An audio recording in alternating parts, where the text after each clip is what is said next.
Today, we're unpacking a truly wild story, how a pretty standard office landlord spun a narrative so intoxicating it actually became one of the most valuable startups on the planet. We're talking about the spectacular rise and fall of WeWork.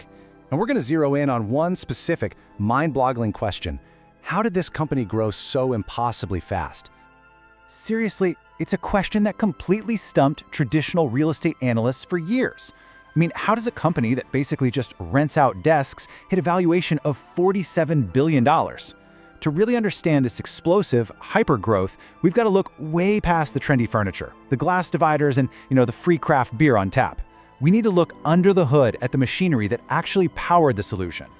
That staggering $47 billion peak, it wasn't driven by just one thing. And honestly, it wasn't some revolutionary new business model either. It was basically a perfect storm. A crazy mix of charismatic delusion, incredibly bold financial loopholes, and unprecedented venture capital behavior that actively rewarded chaotic expansion over, well, actual profitability. Which brings us to Section 1, the tech company illusion. See, traditional real estate is fundamentally an asset-heavy business, right? You're locked into these expensive long-term leases, and because of that, those companies are typically valued at a pretty modest 2 to 5 times their revenue. But tech companies? Software is asset-light. You can scale it globally with almost zero incremental cost. Because of that scalability, tech companies regularly command valuations of 20 times their revenue, sometimes even more. Well, WeWork CEO Adam Neumann knew this, and he desperately positioned WeWork not as a slow-growth property manager, but as a highly scalable, software-style platform. He pushed this narrative relentlessly. I mean, he would literally correct journalists mid-interview if they dared to call WeWork a real estate company. By framing it as the Uber for offices or, get this, a physical social network, he created this irresistible tech illusion.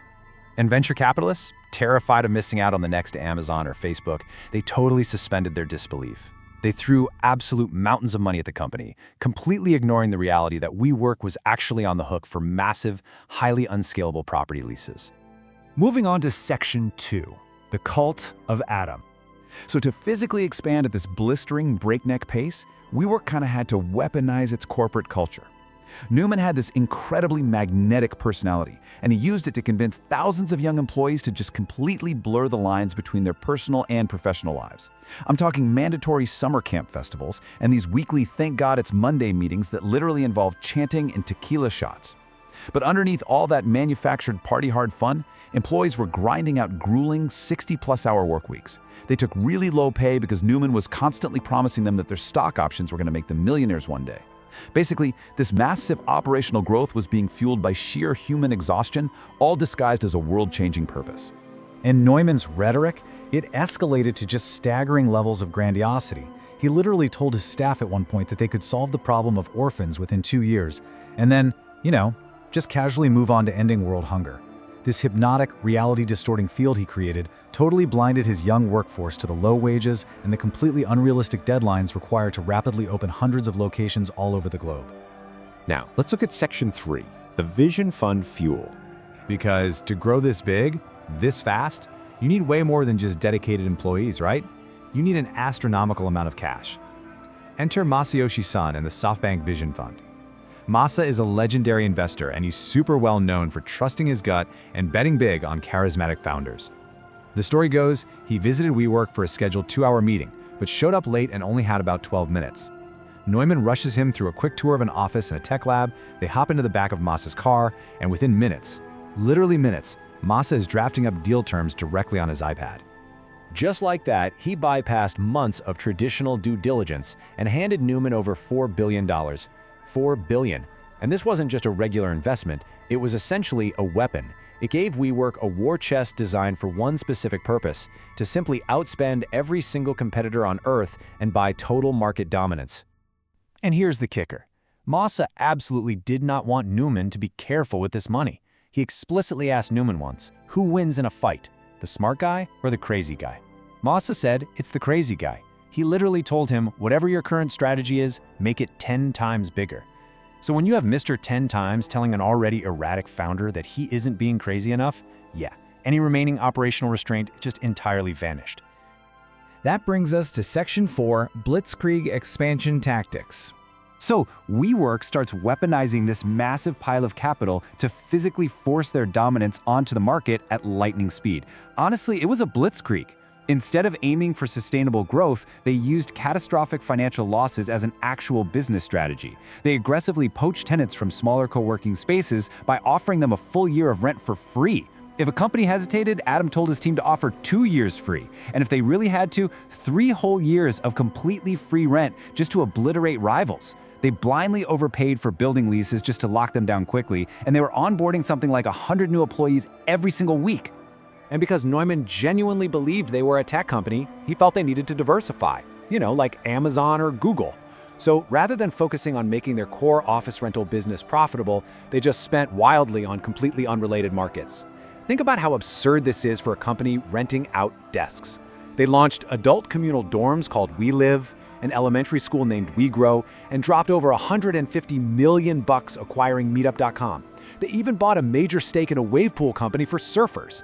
Oh, and Neumann treated himself to a $63 million private jet. They sincerely believed they were building an entire all-encompassing WeWorld. But here is the massive catch. While their revenue was actually doubling impressively year over year, the cost of acquiring that revenue was just skyrocketing. In 2017, they lost $933 million. By 2018, those blitzkrieg tactics resulted in a nearly $2 billion loss. The faster they grew, the faster they bled cash. This left them stuck in this vicious, never-ending cycle where they constantly needed more and more venture capital just to keep the lights on. And that leads us to Section 5, the House of Cards. Because eventually, you run out of private investors with billions of dollars to burn. The music finally stopped when SoftBank was forced to pull back on a massive planned bailout. Suddenly, WeWork had to file an S-1 document to go public on the stock market to raise desperately needed cash. But going public means complete financial transparency, and this document laid bare the grim reality of their finances. Get this, to hide the true cost of their blitzkrieg growth, they literally invented their own accounting metric. They called it community-adjusted EBITDA.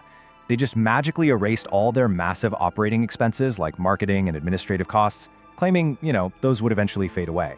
By using this absolute fantasy math, they tried to present a $933 million loss as a $233 million profit.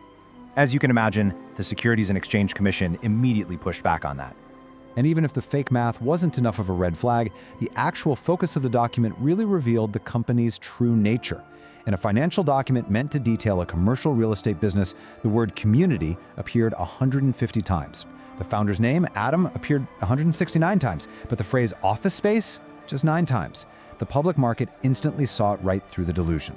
They didn't see a world-saving tech firm, they saw a deeply, deeply unprofitable property manager playing dress-up.